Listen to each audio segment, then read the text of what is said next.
প্রতিটা রুহু, প্রতিটা মানুষ মালাকুল মাউতকে দেখতে পায়। আপনিও দেখবেন, আমিও দেখব।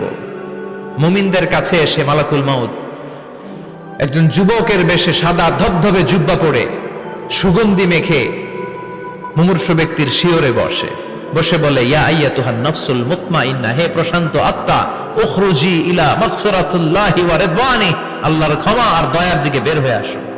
বলা মাত্রই মুমিনের আত্মাটা স্মুথলি বের হয়ে আসে। কাফান মিন আকফানিল জান্নাহ, হানুত মিন হানুতিল জান্নাহ, জান্নাত থেকে আনা সুগন্ধি কাফনের মধ্যে পেঁচিয়ে তিনি রূহটাকে নিয়ে ইল্লিনে চলে যায়। সরাসরি দেখে মালাকুল মাউতকে। আর যারা ইসলাম বিরোধী, কোরআন বিরোধী, তাদের সামনে এসে মালাকুল মাউত ত্রাস সৃষ্টি করে। আগে ধমক। হাইওয়েতে মাঝে মাঝে ডাকাতি হয় না? বাসগুলোর মধ্যে যখন ডাকাতি হয়, বাসে থাকে 50 জন, ডাকাত ঢুকে 5 জন। এই 5 জনের ভয়ে সবগুলো পেশাব করে দেয়, কারণ ত্রাস সৃষ্টি করে। এসেই চাইনিজ কুড়াল দিয়ে আগে কুবায় দেয় 4-5 জনের। রক্ত দেখে কি দেওয়ার সব আগে রেডি করে রাখে। মালাকুল মাউত এসে কাফের, নাস্তিক, মুশরিকদের সামনে সেরকম একটা ত্রাস সৃষ্টি করে। ভয়ে লোকটা কাঁপতে থাকে। ওর কাছে ভদ্র ভাষায় কথা বলে না, সুন্দর জামা পরে আসে না, কালো কুচকুচে চেহারা, ভয়ঙ্কর একটা রূপ নিয়ে, আকৃতি নিয়ে ইসলাম বিরোধীদের মাথার সামনে আসে।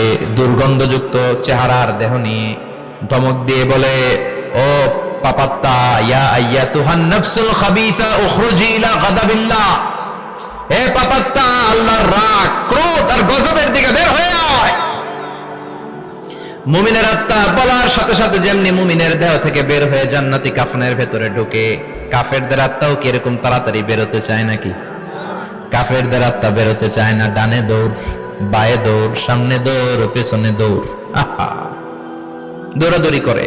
মালাকুল মাউত এটাকে টেনে হিচড়ে, একটা জীবিত ছাগলকে জবাই না করে তার চামড়া উল্টার দিকে টেনে হিচড়ে বের করলে ছাগলটা যত কষ্ট পায়, এর চেয়ে কমসে কম 70 গুণ বেশি কষ্ট দিয়ে কাফের, মুশরিক আর গাদ্দারদের রূহ কবজ করা হয়। আল্লাহ, এই পরিস্থিতি থেকে তুমি আমাদের বাঁচাও।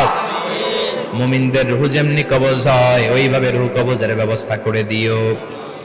ঈমানের মৃত্যু নসিব করে দিও, শাহিদি মৃত্যু নসিব করে দিও। আমাকে শহীদ করে সেই মিছিলে শামিল করে নিও, যে মিছিলের নেতা মীর হামজা, খোবায়েবে খাব্বাব, আল্লাহর কাছে ছিল অতি প্রিয়, শামিল করে নিও। আমাকে শহীদ করে সেই মিছিলে শামিল করে নিও। পড়েন আমিন। আর জোরে পড়েন আমিন। তার মানে বিমান দুর্ঘটনায় হোক, কিংবা লঞ্চ ডুবিতে হোক, কিংবা আগুনে পড়ে হোক, কিংবা আত্মঘাতী হামলায় হোক, যে যেখানেই মারা যায়, কবরের 3টা প্রশ্ন তার জন্য আছে না নাই? ইসলাম বিরোধীদের জন্য প্রশ্ন 3টা, আপনারা যারা মুমিন তাদের জন্য 4টা। আপনাদের জন্য একটা বেশি, আলহামদুলিল্লাহ। কোন কবরে এসে প্রথম প্রশ্ন করবে, মুনকার নাকির যখন চলে আসবে, 40 কদম যখন আত্মীয় স্বজনরা লাশটাকে কবরের মধ্যে দিয়ে 40 কদম চলে যায়, তখনই ফেরেশতা চলে আসে। আহা, শেষ, সব শেষ। এসেই পরীক্ষা শুরু। মার রব্বুক, তোর রবের নাম কি? চিল্লায় বলেন, আমাদের রবের নাম কি? আমরা বলবো রব্বি আল্লাহ, আল্লাহ আমারে রব। দমে দমে তনু মনে তারি অনুভব। পড়েন, আল্লাহ আমারে রব। তোমার দুনিয়াতে আমি যেদিকে তাকাই, অথই নিয়ামতে ডুবে আছি সবাই। পাখপাখালির গানে শুনি তসবিহ কল রব, তসবিহ কল রব। আল্লাহ আমারে রব।